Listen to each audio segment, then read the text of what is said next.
Okay guys, so in today's video we're going to be talking about turning left.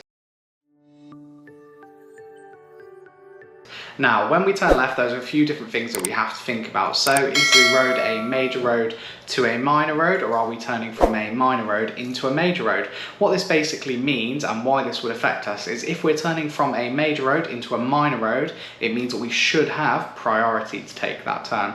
However, when turning from a minor road into a major road, it means that we'd have to give way to traffic on the main road. Okay, so the first step of turning left is we want to check our centre mirror, left mirror. After that, we want to signal left and begin to slow down to around 8 to 12 miles per hour, depending on the turn.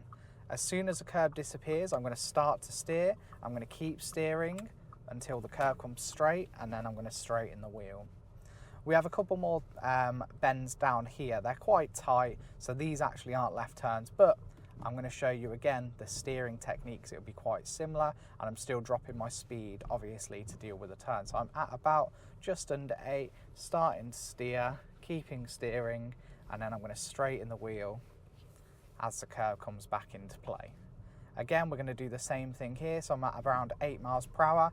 Curb is gone, starting to steer, keeping steering and straightening up. Now, as we come to the end of this road, we can see a white line across the road. This is a give way line. So, because I'm turning left at this junction, I need to check that the road is clear before I get there. So I'm going to check my centre mirror, left mirror, indicate left, and then I'm going to just slow down, look to the right. At the moment, I can see it's clear, there's no cars, and then I'm going to begin to take the turn. Same as before. So let's go back to that. So centre, left, indicate left, then I'm going to slow down for the turn, begin turning as the curve disappears, and as it comes back, I'm going to start straightening the wheel. Okay, I'm going to go around that again so you guys can see it one more time. Again, I'll do this one a little bit faster for you guys. So, watching the curve disappears, starting to steer to the left, and now I'm starting to straighten up the wheel. If you guys are struggling with the steering, there are a couple different methods that you can use. You can also use the push-pull method, which looks like this. So push-pull, push-pull, push-pull, and then again, push-pull, and straighten the wheel.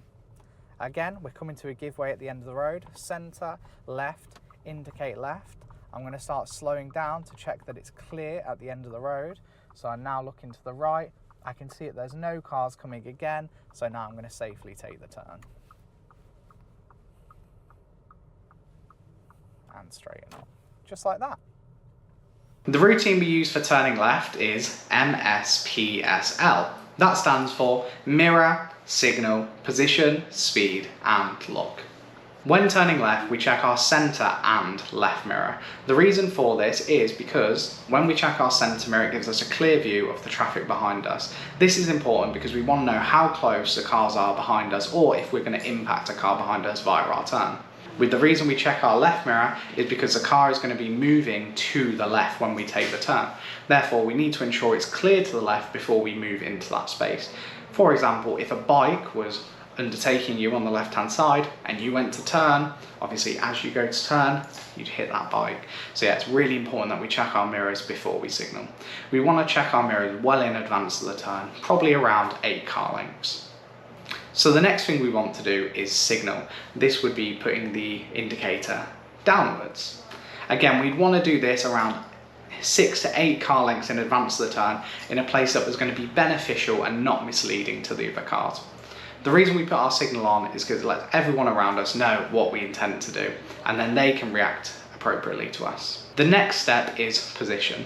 So when we turn left, if there's a single lane, we want to be positioned 1 metre away from the curb or a door width in our normal driving position. However, if there are multiple lanes, we would need to look at which one's appropriate. When we turn left, normally it'll be the left-hand lane. Speed. So the speed that we want to take left turns at would be around 8 to 12 miles per hour. However, every turn's different. The ultimate goal for speed is for you to take the turn at a safe speed, which means you remain in full control of the vehicle at all times. Another variation of speed is what can we see in the road. Is it an open or a closed junction? Open junctions are junctions that we can see into really early. So for example, as I look at the end of the road, I can already see a give-way road symbol on the floor. Checking my centre mirror, left mirror, signalling left and starting to slow down as I may need to give way at the end of the road. If I look to the right, I can't see at the moment, so I'm just keeping it slow until I get a good view of the road. Still looking, looks clear to me. I'm able to carry on my momentum and take the turn. However, if it's a closed junction, this means that we can't see. So most junctions around houses tend to be closed as houses are on the corner, and obviously we can't see through the houses. However, it can be gates, bushes, parked cars, many different things can make a junction closed. So I'm just coming to a left turn now. I can see there's a left turn from that sign on the left. So I'm going to check my centre mirror, left mirror, signal left. And obviously this is a blind turn, so I can't actually see into the junction. So I'm just going to approach a little bit slower than I usually would, just to make sure that it's clear. Looking into the road, yeah, it's safe for me to turn. And then I've turned in there. Obviously, because I couldn't see when turning into that road, I've taken it a little bit slower because, you know, if I turn the road and there's a pedestrian crossing the road or something like that, you know, I want to be at a safe speed where I'm able to appropriately react to that situation. The reason this is important is because if we can see into the road, we can pick a safe speed much earlier. Whereas if it's a closed junction, we have to approach much slower until we get a view into the road and can then adjust our speed accordingly. Another factor for speed would be the type of turn. Is it a major road into a minor road or a minor road into a major road? If it's a minor road into a major road, we have to give way to the traffic on the main road. So therefore we may approach this junction a little bit slower. The last thing we'd want to do is look. So we're going to be looking to make sure that it's clear to enter the road, looking as we enter the road for any speed limits, speed limit changes, stuff like that. But also, when we enter the new road, we do just want to glance in all our mirrors just to know what's around us in that new road. So again, that's mirror, signal, position, speed, and look. So the next part of a left turn is when do we steer and how much do we steer? Obviously, this is very dependent on the type of turn we're taking. Is it a tight turn? If so, obviously we're going to have to turn the wheel more. Is it a less sharp turn? If so, then obviously we can turn the wheel more gradually. So here I'm checking my centre mirror, left mirror, indicating left, starting to slow down. The turn's quite wide, so I'm not going to take this one as slow as some of the others that I would have taken. Again, turning, straightening up once the curve comes back into view.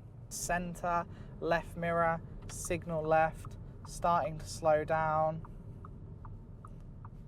to a safe speed, starting to steer. Obviously there's a parked car, so I'm going to make sure I turn a little bit wider to come around that. And then there we go, set up into the new road. Now, as a rough guide, when the curb fully disappears from your windscreen view, you can begin to turn the wheel to the left, and you want to keep a consistent turning of the wheel. As the curb comes back straight, we then want to begin straightening up the wheel, and that way, when the car's parallel to the curb, our wheel should be straight. If we turn the wheel back to straight too early, the car will still be positioned not fully to the left, and this will mean that we actually go too far out to the right, potentially onto the wrong side of the road. Straighten up too late, and we potentially are going to hit the curb. So we just need to find that sweet zone, that Goldilocks zone as some people call it.